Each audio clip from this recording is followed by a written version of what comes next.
Okay, Oscar fans, it is now early November. The ponies in the Oscar race have shifted since the film festivals. Where do we stand now in the top races? Well, I've got two people who I think know the answer to this. Susan Wloszczynz of Gold Derby, and Thompson of Thompson on Hollywood and Indiewire. I'm Tom O'Neill of Gold Derby. And Susan, let's start with you. I think there are 5 films that can win Best Picture. And they are Star is Born, Roma, Green Book, The Favorite, and even Black Panther. Where do you stand at? What movies can win? Is there something on that list that I missed? Well, I saw Favorite, Roma, and Green Book with crowds. And I think, judging by their reaction from real people, Green Book has a very good chance. I think A Star is Born has become a phenom, so you can't ignore those things. And The Favorite, I think for some people is an acquired taste because of that sort of humor that the director has. But I enjoyed it, but I didn't necessarily love everything about it. So that would have to happen, Susan. That to happen, that would have to be a case of like the only thing that could take Black Panther all the way, which is, let's say the film critic groups embrace it. The Favorite is the kind of movie they might do that. Certainly Roma is the one that you would think they would automatically go for and may. But if there was a surprise, like the year the film critics suddenly went for Mad Max Fury Road, and it just started this juggernaut off, making us think a commercial film could win, that could have. And type in here, and where do you, the movies that can win Best Picture? Can I just say one thing? I do think Mary Poppins Returns, could be something because. Did you see it yet? What? Did you see it? No, but from what I've seen online, it looks like. Did you see it? No. I'm surprised to hear you say that. Pete Hammond talked to exhibitors, and they were over the moon for it. Now they were thinking money. All right, let me argue with you a little bit, Susan. And by the way, I want everyone to understand that Susan and I are old, dear Oscar collegial buddies, and I have a great deal of respect for her acumen. But I'm going to argue with her now and say that there's a big difference between what the popular world likes, and I don't argue with you that these movies have played like gangbusters at festivals on the big screen. And I did sit there for Star is Born and Green Book with the audiences in Toronto, and they couldn't have been more wowed. But what I will say is the Academy is a different beast. The critics can influence the Academy. The critics could go for The Favorite. I agree with that. But what I think the real indicators are is if you look at something like the crafts and you work backwards through the different categories, the 24 categories, you can see that The Favorite and Black Panther, production design, costume design, score. It's really strong for director too, I think, and picture. Black Panther is a dark horse, if you forgive the expression, in this race, because it is something that they're all going to lean into because of its historic importance, because of its extraordinary achievement. And I think that Green Book is more of a popular movie. Star is Born is more of a popular movie. And if A Star is Born goes too far in the direction of a big blockbuster, that could actually hurt the movie in the end. Do you think Black Panther breaks their prejudice against having comic book movies nominated for this long? It's a little bit like Get Out, I think, in the sense that it has additional gravitas. And with the Cynthia Schwartz strategy PR machine behind it, and that's not an insignificant thing, they're clever about strategizing, and they're going to add gravitas. They're going to say, this is an important historic movie, not just a comic book movie. Well, that's the story behind that film, that it is more than just what its genre is, and it elevates it.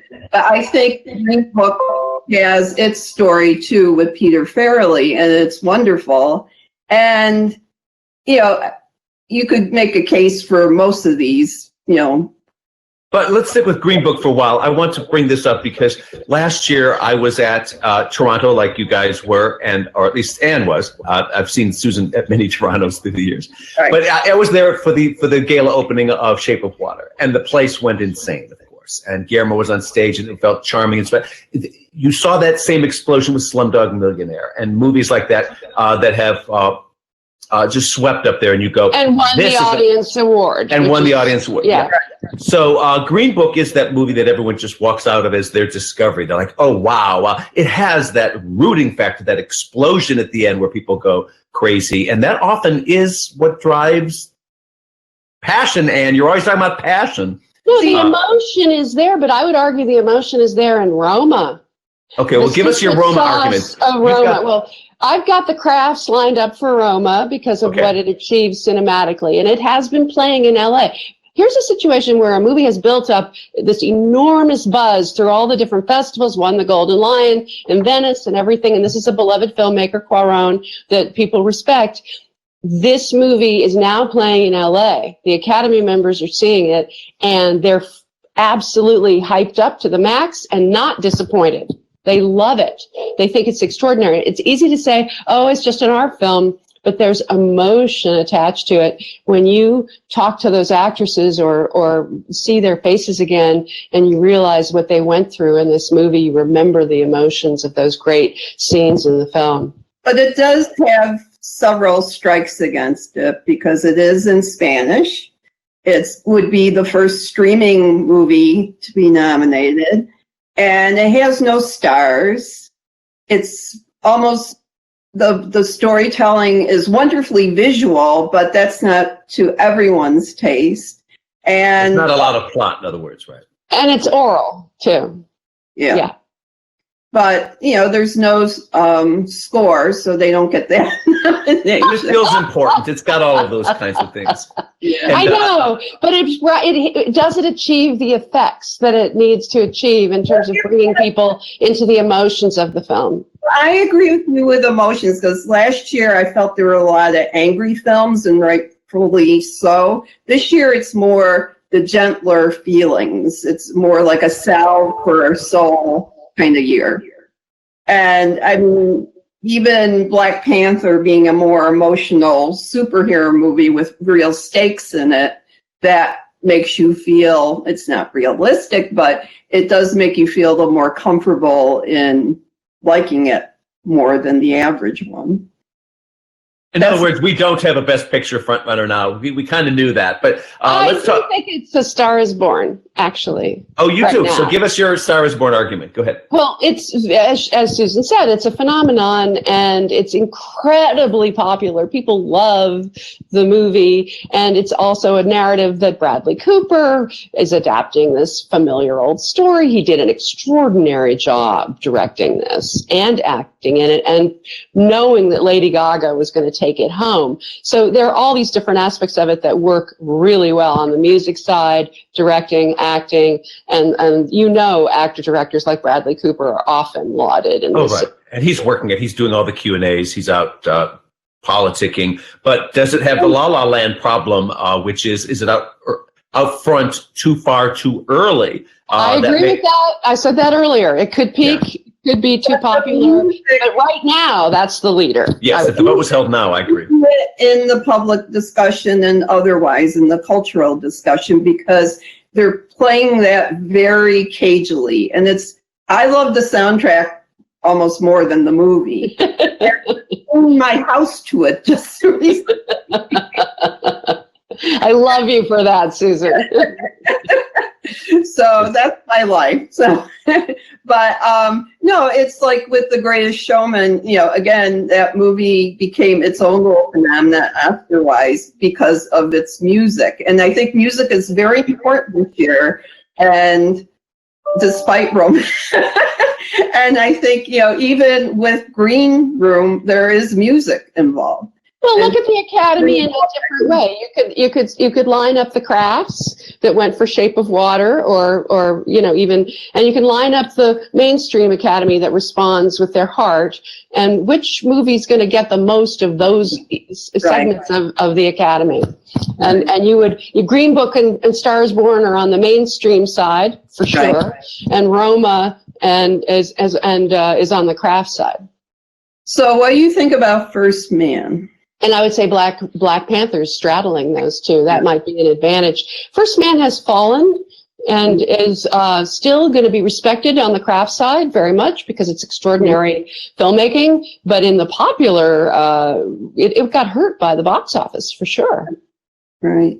I'm curious if Damien gets in for director now. Yeah. First Man is underperforming.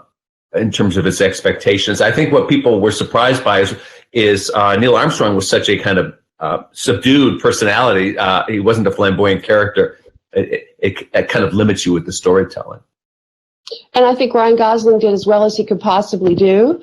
But my respect for what they achieved under those conditions, given the high degree of difficulty, doesn't necessarily translate into people loving the movie, if you see what I mean. Right. Early on, when we started making our Oscar predictions at Gold Derby in mid-August, which we do every year, it shows what chutzpah we have. For that first month, it was Black Klansman out front, and now it's fallen behind to like the 5th or 6th position. Spike Lee was in LA last week working it.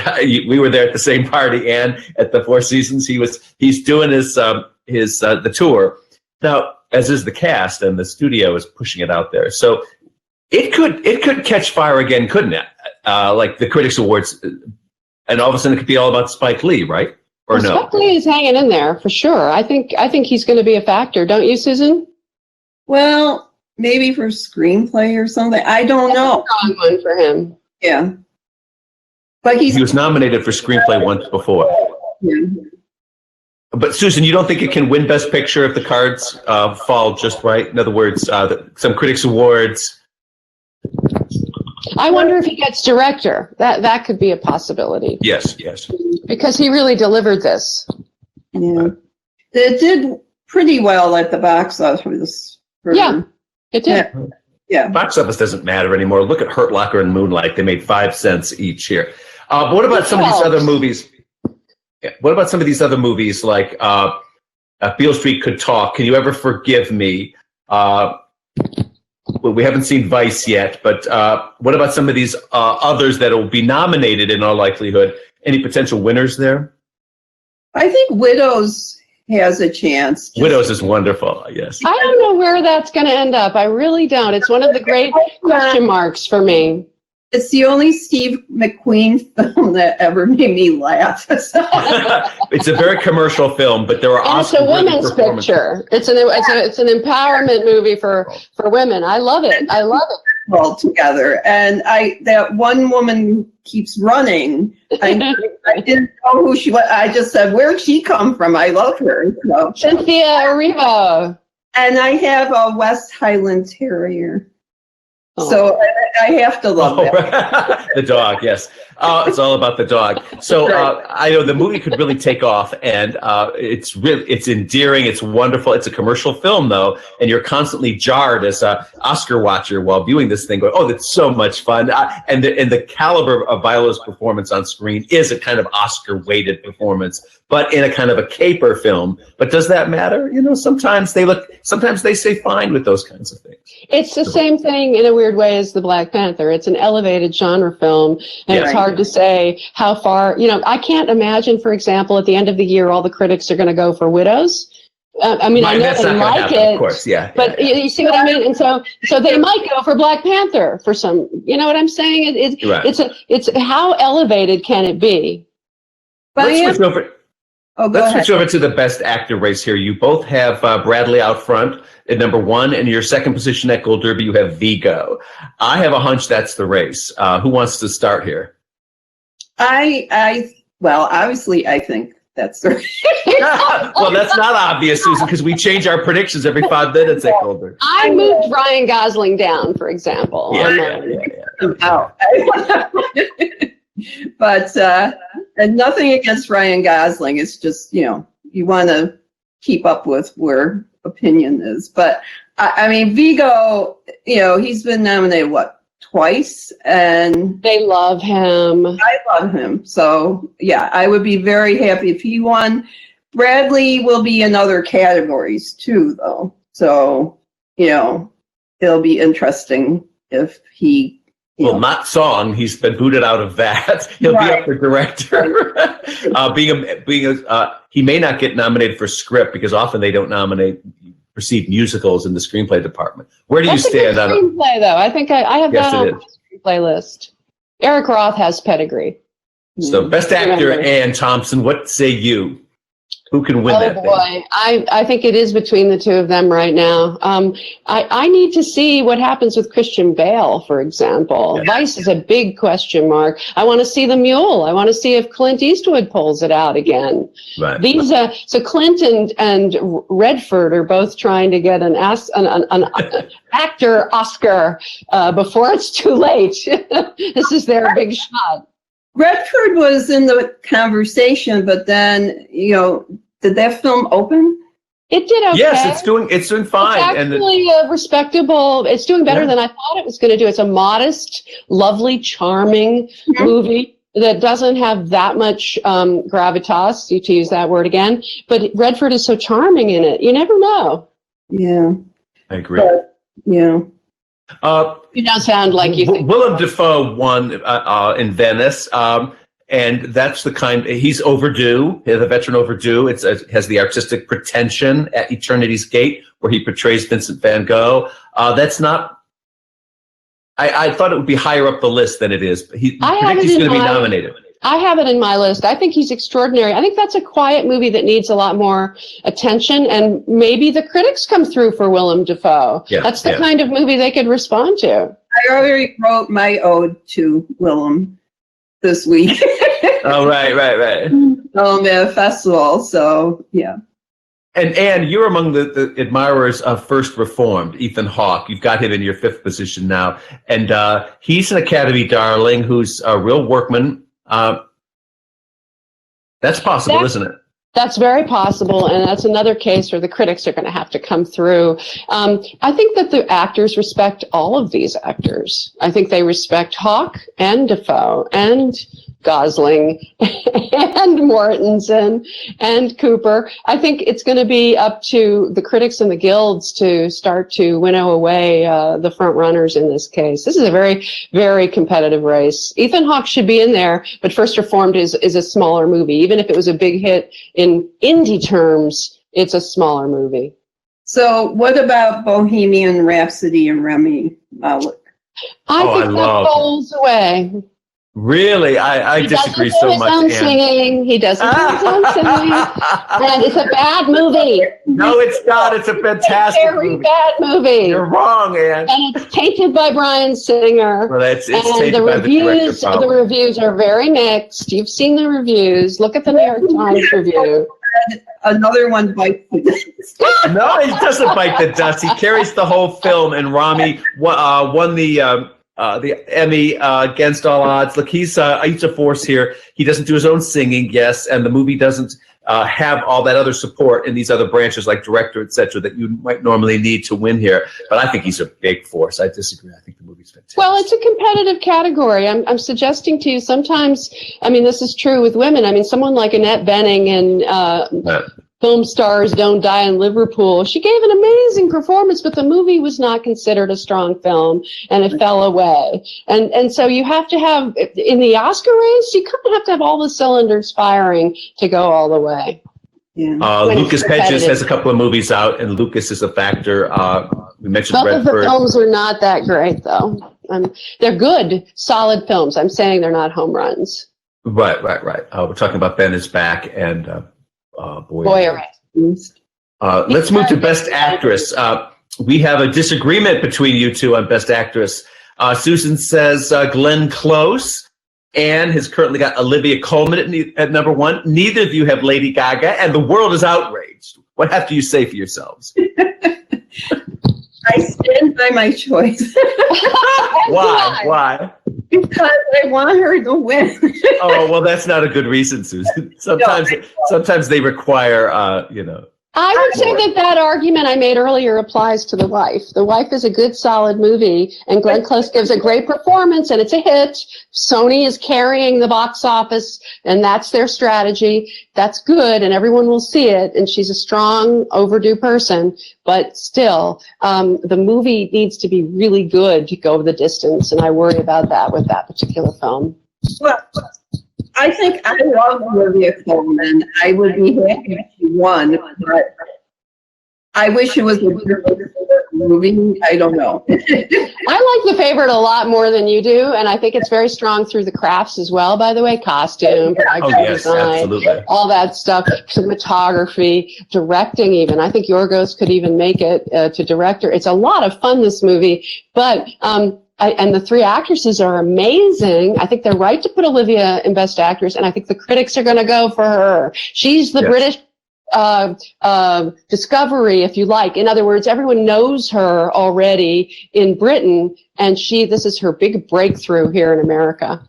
Well, and it's a role. It's a nice big surprise as a role because it emerges in the second half of the film where she becomes increasingly more interesting, shall we say, grotesque, flamboyant, more and more monster, and vulnerable, and she makes you care about her. Yes, it may be in terms when someone actually does a screen amount of screen time versus dialogue of the three actresses, like people did after they saw The Hours, right? And Nicole ended up winning in lead, even though she had less screen time, fewer words.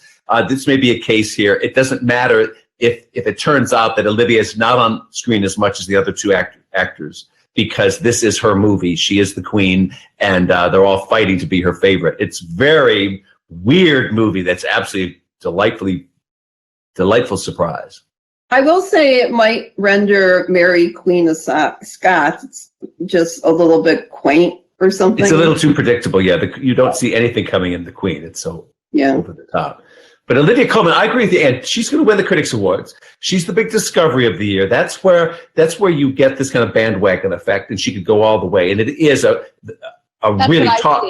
Yeah, I think it could very well happen. I see Glenn Close being sort of farther down the list, not a front runner at all at this point. Wow.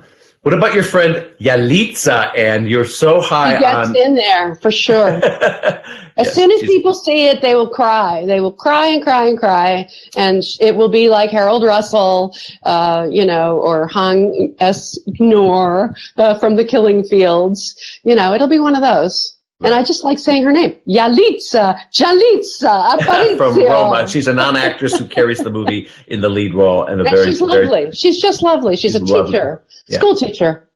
But Melissa McCarthy has a big surprise for the Oscar race this year, right, Susan? I mean, can you ever forgive me? It's delightful.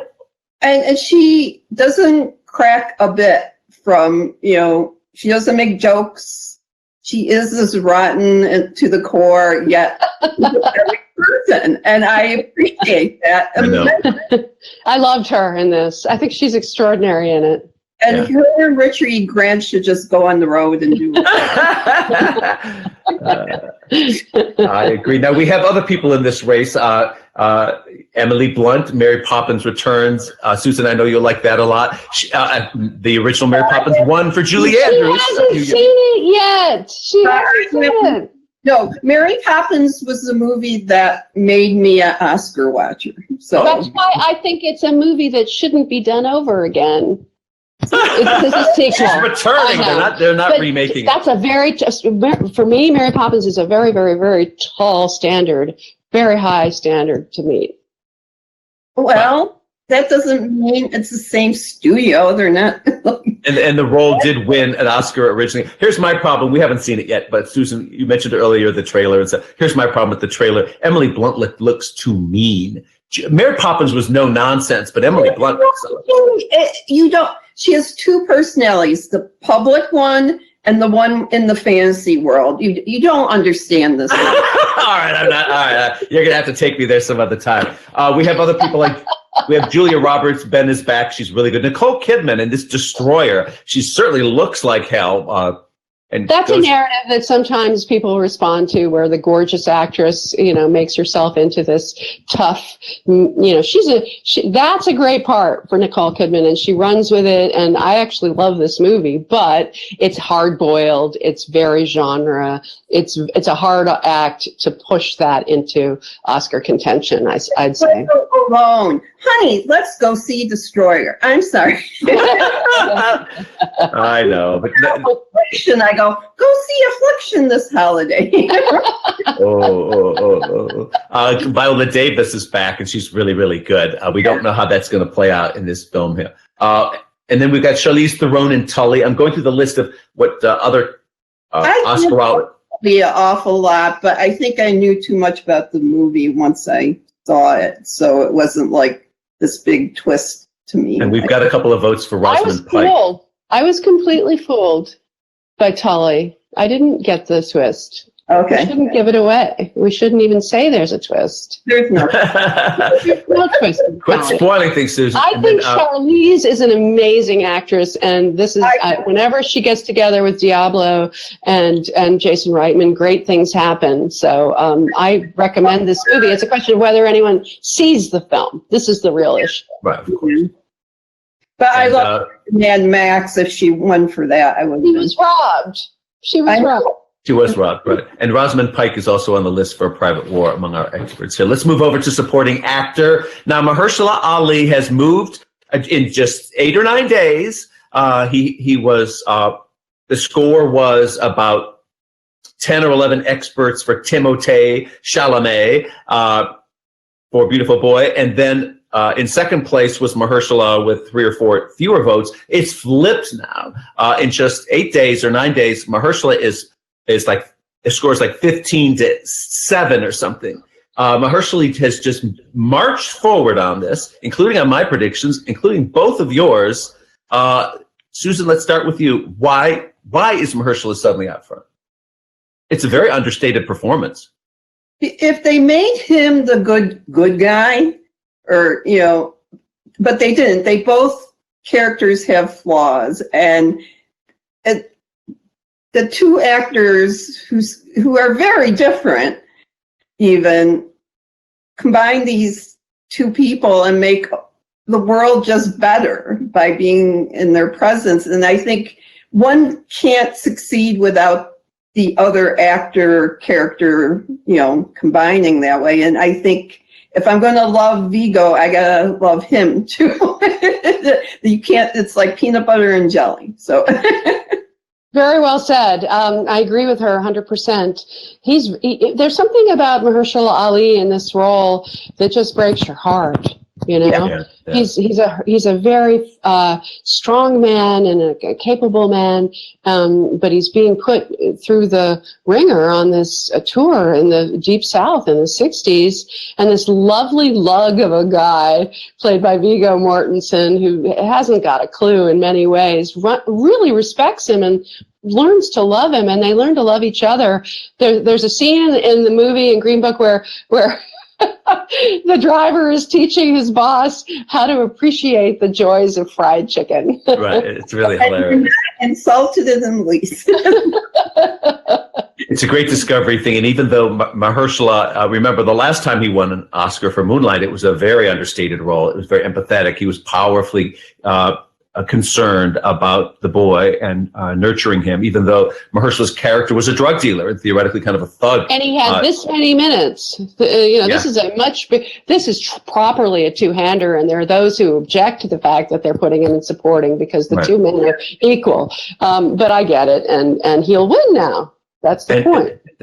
His character in this film too is beautifully paced because it is like a smoldering volcano. You could see this inner life without a lot on the outside, and more is revealed about him and his feelings, and they pace that very well. Remember what the premise of this movie is, and so the premise of his character is this is a black concert pianist who wants to tour the South in the 60s. Wants to. He doesn't have to.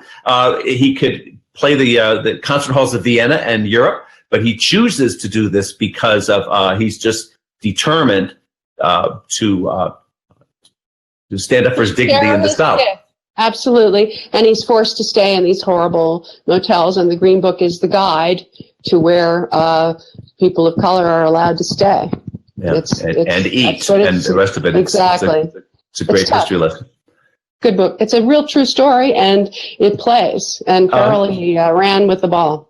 They love veterans in the supporting race at the Oscars, and as you watch A Star Is Born and Sam Elliott in that crusty, cool-headed veteran kind of way, if A Star Is Born performs well at the Oscars, he could go along for the ride, couldn't he?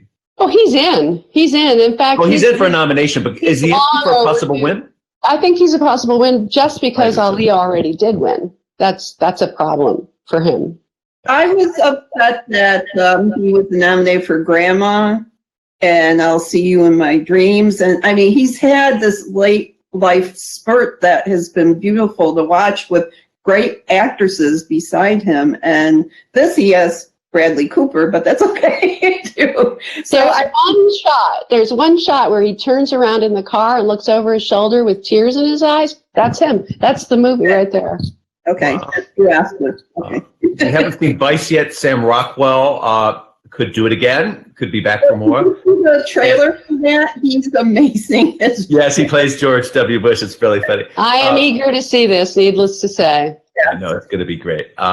Richard E. Grant plays the George Sanders role. Addison DeWitt, the gadfly kind of role in Can You Ever Forgive Me? And it is kind of a cliche role, but it's based on a real life character, and it's very colorful. It's just the way they like their supporting players, isn't it? Irreverent and bitchy and defiant. I think he has a shot. I also wonder about Hugh Grant in Paddington 2. I'd like to see Hugh Grant get nominated for Paddington 2, but people have to look at it. They have to recognize that he's a player. Sometimes SAG comes through for Hugh Grant. Sometimes the Globes come through for Hugh Grant. Maybe that'll help. Other contenders in this race, Daniel Kaluuya from Widows has a couple of votes among the experts. Steve Buscemi for Life of Stalin. Look, that movie, came on the radar, the awards radar, early this year, and it's kind of forgotten now, but the HFPA loves it. They're going to bring it back in some categories. Be prepared for that. Nicholas Hoult from The Favorite could get in here. He's great. He's great in that. But that's the women's picture. Okay, and Adam Driver is a contender for Black Klansman here. Let's wrap it up here with the supporting actress. Anne, do you want to update your predictions? You've got Claire Foy in lead place here for supporting actress. She's still very strong. Okay. A lot of people say that Claire Foy is, in fact, the heart of the First Man, the Best Thing in It, the character that livens it up and makes them like the movie. I think that she's on a roll. She actually came off of The Crown with an Emmy win, and she's going to be in people's faces again with good reviews for the Dragon. I'm losing my mind. I know she's playing Elizabeth Salander. Thank you very much. I don't buy her as that, but then again, I haven't seen them. I think she's a great actress. So I'm not keeping her at the top of my. Regina King has pulled ahead, and Susan. Speaking of Emmys, you beat all of us experts at the Emmy predictions at Gold Derby. This movie person, congratulations! Regina King won her third Emmy in 4 years. Every single one of it was an upset. She is a force here. This is a peer group award voted on by fellow actors who love their Regina King. Yeah. Well, I think for me, her there's lovely people in Beale Street, but she had the lion's share of the work to carry this film's emotional heart. Agree with that. Yeah. And so therefore, to me, she was the most impressive thing about it. Yes. Except for yellow clothing. Chef. She's now leading that race. We've got the two favorite stars, Emma Stone and Rachel Weisz, and I know you and I disagree on this, and I think that Rachel Weisz has the more prominent role there. You think Emma Stone does, right? I think I'm working on a story about this, the three graces of The Favorite. I mean, I just think they're all in there, and they all support each other, and they're all equally venal, which is so I know. Emma's arc is bigger. So It's really her story, if you think about it. It starts with her, and she's the one who's fighting for a place against Rachel Weisz. Also, she's also working it more. Rachel just had a baby, and she's not around as much. yeah. But Rachel is really the first third of the movie. She's so evil marching through it. It's great. Michelle Yeoh is a contender for supporting actress from Crazy Rich Asians. Amy Adams is ridiculously overdue. We haven't seen Vice yet. Nicole Kidman could pop up here in this supporting race. She's done it before. Wasn't she nominated for Lion, I think, in the supporting race? Yes, No. she was. She was. So, you could... And Margot, Another mom. Another mom, that's right. And she's Margot... always good. Margot Robbie is up for Queen of Scots. I'm just checking out the list of names here. Marina de Tavira from Roma, who is the actual professional actress in the film. And then earlier in our chat here, Susan, you mentioned Linda Cardinelli from Green Book. That's the race, pretty much, isn't it? Maybe Lupita Nyong'o for Black Panther could sneak in. Am I forgetting anybody here? Any thoughts on this race here? Sorry about that. I might have to take this. Okay, well, we'll let you go, Ann. I'll tell you this. I gotta go. Okay. Okie doke. Bye, guys. Bye-bye. But So, and let's wrap this up, you and I, the supporting actress here. If not Rachel King, who wins this? Or Regina King, who wins this? Susan? gone. Oh, you want me? Yes. In other words, if it's not Regina King, who wins this and why? Well, I think Amy Adams has a good chance if the movie lives up to what I think I got out of the trailer. Yeah. Because it's that, the Big Short kind of funny but serious thing going on. And I think Right. Anna Gay does a good job, and he's certainly good with actors. So you don't get a lot of sense of her. I don't know anything about his wife, so Right. she was to be married to him. So There's still a lot that can break in this race here. If Beale Street can talk, performs stronger among nominations and wins on these early awards, it could really bolster Regina's case. Or if it doesn't, if it underperforms, that could boost these other contenders like Michelle Yeoh or Linda Cardinelli. All right, that wraps it up, Susan. We're going to pick this up again in a couple of weeks to give everybody an update. Thanks so much. okay, thanks.